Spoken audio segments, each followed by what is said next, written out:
अस्सलाम वालेकुम। मैं हूं उमर सईद, आपका उर्दू का लेक्चरर।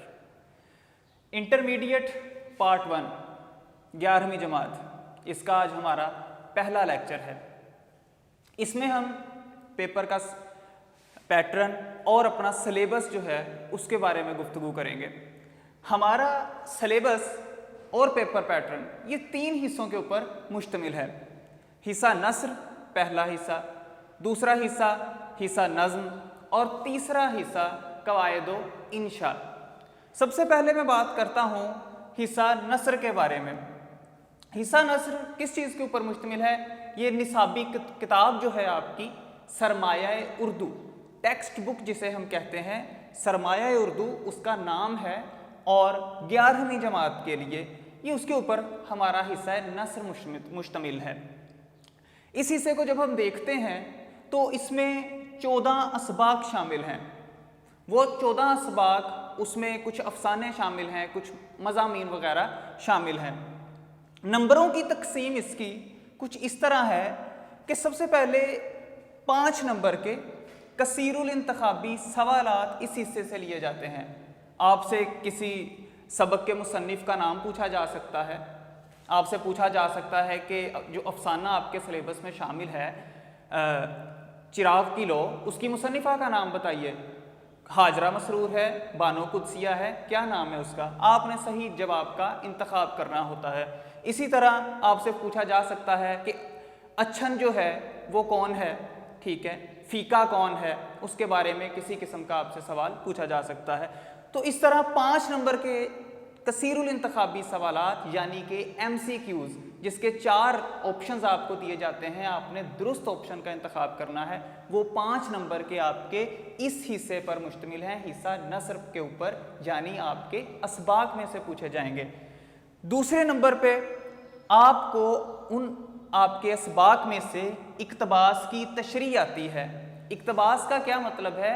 एक पैराग्राफ आपको दे दिया जाता है, उसकी आपने तशरीह करनी है। पेपर में 2 पैराग्राफ आपको दिए जाएंगे, एक अलिफ और दूसरा बे। आपने क्या करना है? दोनों में से किसी एक पैराग्राफ की तशरीह कर देनी है और वो तशरीह बाहवाला मतन व सियाक़ो सबाक करनी है। यानी कि आपने जो टेक्स्ट आपको दिया गया है उसका रेफरेंस भी बताना है कि ये पैराग्राफ सबक किस सबक से लिया गया है, ठीक है, उसके मुसन्निफ़ का नाम क्या है, और आपने उसका सियाक़ो सबाक भी बताना है। सियाक़ो सबाक क्या है? आपने पैराग्राफ के मुतल्लिक बताना है कि सबक में ये किस हिस्से से लिया गया है। आया ये शुरू से लिया गया है, ये आखिर से लिया गया है, या ये दरमियान से लिया गया है, ठीक है। और ये देखिए, 1 नंबर सबक के उन्वान का है कि सबक का नाम क्या है। दूसरा नंबर उस सबक के मुसन्निफ़ के नाम का है, मुसन्निफ़ है या मुसन्निफ़ा है। 3 नंबर सियाक़ो सबाक के हैं, सियाक़ो सबाक आपने उस सबक का बताना है 8 से 10 लाइनों में। और 10 नंबर जो हैं, ये 10 नंबर असल में तशरीह के हैं। आपने मुश्किल अल्फाज को मद्देनज़र रखते हुए, मुश्किल बातों को, इस्तिलाहात को मद्देनज़र रखते हुए उस पैराग्राफ की तशरीह कर देनी है, उसको खोलकर आसान अल्फाज में बयान कर देना है। तो 10 नंबर आपको उस तशरीह के मिलेंगे। तो ये जो सबक का आपके असबाक में से तशरीह का क्वेश्चन है, ये सबसे बड़ा क्वेश्चन है। 15 नंबर के ऊपर ये मुश्तमिल है। 10 × 3 × 1 × 1 टोटल नंबर हो गए 15। अगला सवाल जो आपको असबाक में से आएगा वो होगा सबक का खुलासा। आपको सिलेबस में 2 सबक जो हैं वो उठा के पेपर में दिए जाएंगे कि इन 2 में से किसी एक सबक का खुलासा बयान कर दीजिए, ठीक है। और ये खुलासा 10 नंबर का होगा। आपने एक सबक की कहानी को मुख्तसर करके तकरीबन 1/3, 1/3 छोटा करके बयान कर देना है और साथ में उसके मुसन्निफ़ या उसकी मुसन्निफ़ा का नाम आपने बताना है। 1 नंबर आपको मिलेगा नाम बताने का और 9 नंबर आपको मिलेंगे खुलासा करने के। तो ये हो गए 10 नंबर। तो हिस्सा नस्र में से आपको 5 नंबर के कसीरुल इंतखाबी सवालात, 15 नंबर की तशरीह इक़्तिबास के साथ और 10 नंबर का खुलासा आएगा, ठीक है। तो ये कुल नंबर हो गए 30 नंबर, 30 मार्क्स। ये हमारा था पहला हिस्सा, हिस्सा नस्र। अब मैं चलता हूं दूसरे हिस्से की तरफ, वो है हिस्सा नज्म।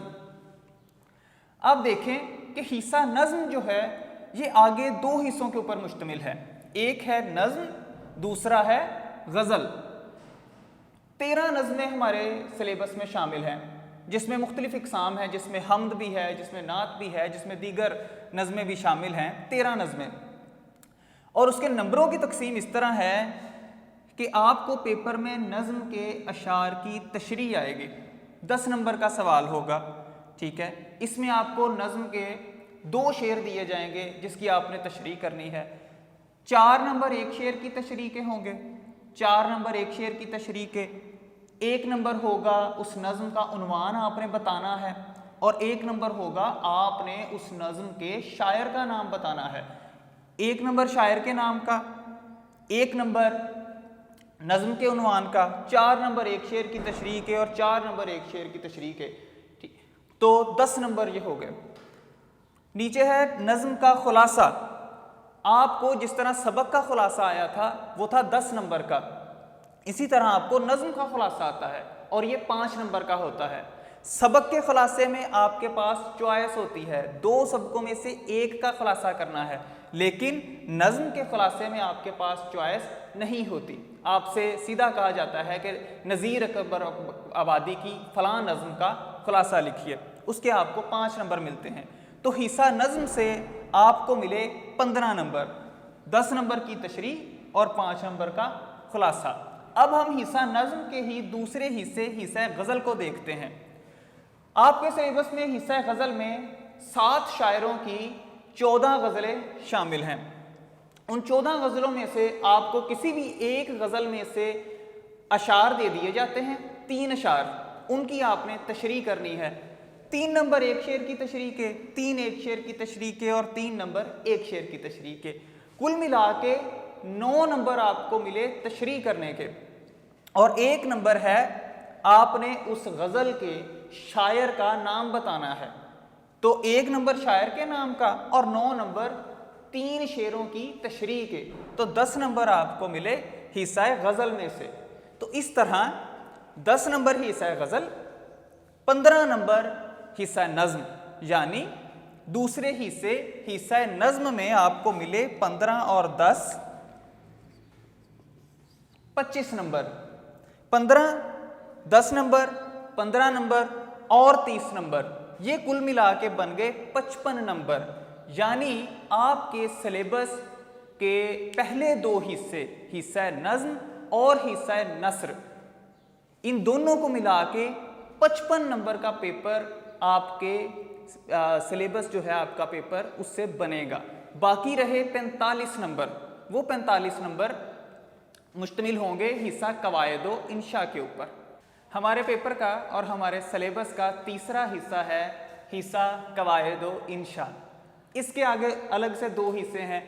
पहला हिस्सा हिस्सा अलिफ इंशा है। इंशा में हमारे पास 3 चीज़ें हैं।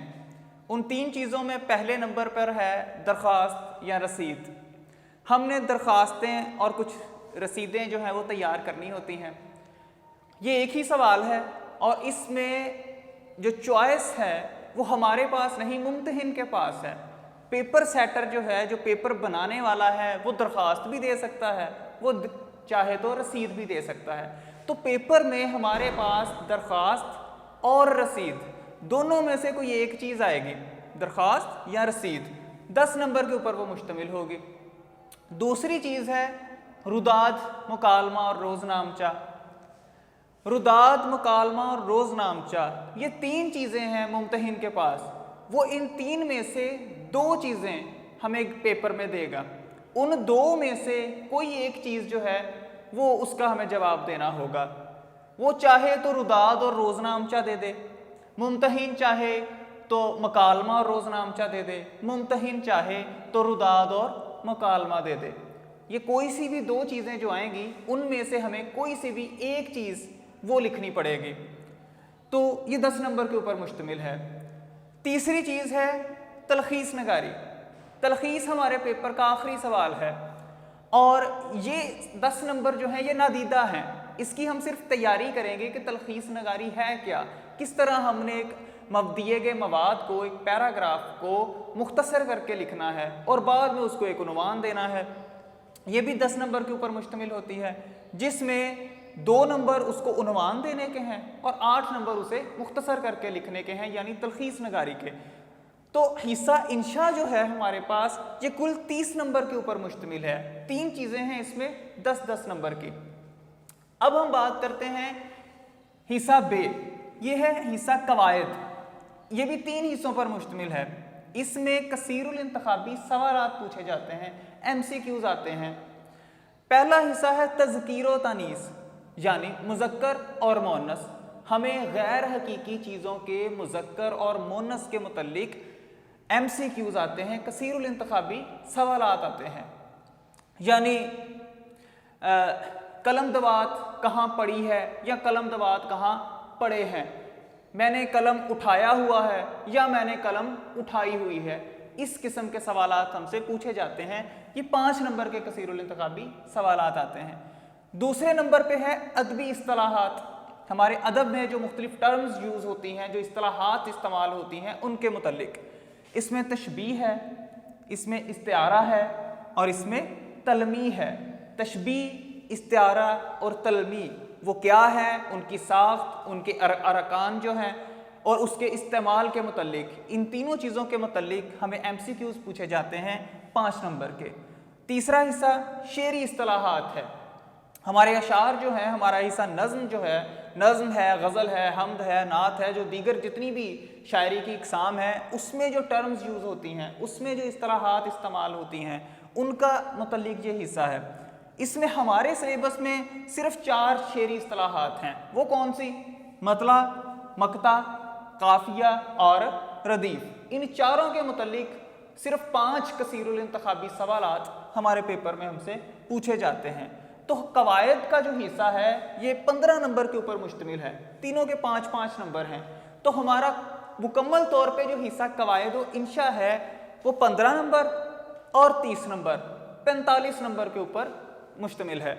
अगर मैं आपको पूरे पेपर का ओवरव्यू बताऊं तो हमारे पास 80 नंबर का हिस्सा इंशाइया है और हमारे पास 20 नंबर का हिस्सा मारूजी है और 20 नंबर का हिस्सा मारूजी MCQs के ऊपर, कसीरुल इंतखाबी सवालात के ऊपर मुश्तमिल है, जिसमें 15 नंबर तो यही हो गए और 5 नंबर हिस्सा नस्र से जो MCQs मैंने आपको बताए हैं उसमें शामिल है। तो 5 नंबर के वो, 15 नंबर के ये, कुल मिला के हिस्सा मरूजी 20 नंबर का है और वो सारे के सारे एक नंबर के 20 MCQs यानी कसीरुल इंतखाबी सवालात हैं और 80 नंबर के हमारे इंशाइया में से तशरीह, खुलासे, दरख्वास्त, मुकालमा या रुदाद और तलखीस के ऊपर मुश्तमिल है। तो इस तरह हमारा कुल सिलेबस और कुल पेपर 100 नंबर के ऊपर मुश्तमिल है, ठीक है, जिसकी हमें बहुत ही दिलजमी के साथ तैयारी करनी है और इसमें से फिर हम 85, 87, 88,